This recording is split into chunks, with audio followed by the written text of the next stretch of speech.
For my intermediate students out there that are ready to move on, and for my advanced students out there, this is part 3 of getting the left foot happening while you're playing grooves and such and whatever else. So up until now, parts 1 and part 2 have been relatively easy because we've only been dealing with 8th note subdivisions, moving that pattern around. Things start to get hairy when you start introducing 16th notes into the mix. This is when your left and right foot start to develop marital problems. So this is going to be a little bit tricky at first, so you just have to make sure that you start out at a relatively slow tempo. So when things start to get weird with the feet, it's generally when you start introducing like, dotted 8, 16 type rhythms with the bass drum. This is when your feet start to get a little bit mixed up. So this here exercise is designed to just sort of slowly introduce you to that idea. So we're gonna do the same thing we did with the first 2 exercises, but this time we're gonna introduce just a really simple dotted 8, 16 type rhythm. So it's basically just gonna be 1, 2, 3, 4, 1, 2, 3, 4, 1, 2, 3, 4, 1, 2, 3, 4, 1, 2, 3, 4.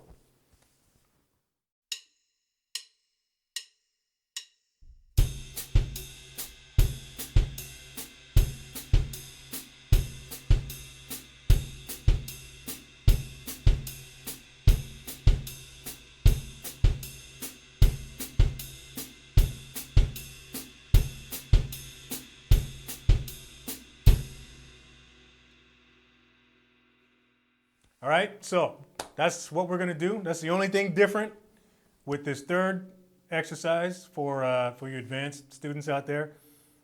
Everything else is gonna be the same. It's gonna keep the ride the same, just playing 8th notes or quarter notes on the ride. Backbeat on the snare. Keep that left foot happening on the offbeats. And yeah, so that's what we're gonna do with this. And this is what it looks like. Basically all that's going to happen, again, just like the first couple, is we're going to take that dotted 8th, 16th rhythm, and we're just going to displace it each time by an 8th note.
So that's it, man. It might look easy, might sound easier, but until you sit down and try it, that's really gonna let you know just how tricky this can be if your left foot and your right foot aren't separated yet. So just give it some time, you know what I mean? Take your time with it. And as with the other exercises, eventually you want to be able to work your speed up and then go progressively through each one at a decent tempo.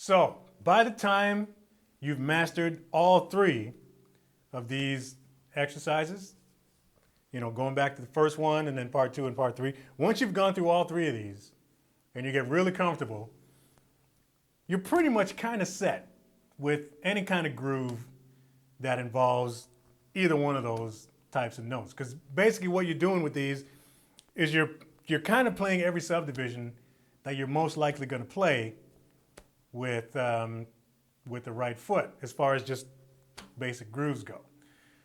Now these are just meant to be introductions to this. You're not finished once you get to the end of part three.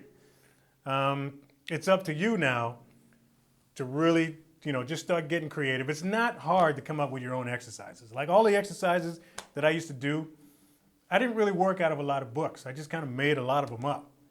And they're simply just based on what it is that I needed to do. So from this point, you know, just get a little creative, start messing around with different kick drum patterns while keeping the left foot going. A great thing to do if you already have it. If you don't have it, go out and get yourself Ted Reed's Syncopation. For the modern drummer, I believe that's what it's called. There's a lot of things that you can use in there in a bunch of different ways. They're just pages of repetitive rhythms that you can do. You can use them to work on your hands or work on your feet or whatever. However you want to use them.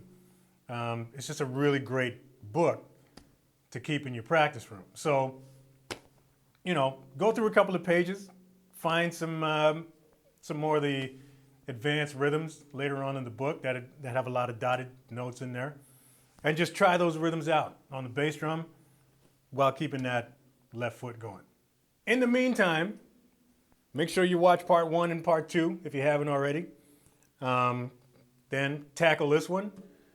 And like I said, keep doing these three until you get super comfortable with them. By the time you get to the end of this third one, you're going to be in pretty good shape. So anyways, that's about it, man. That should get you going, keep you busy for at least a few months. Don't forget to tell people where you learned it. Like, subscribe. See you next video.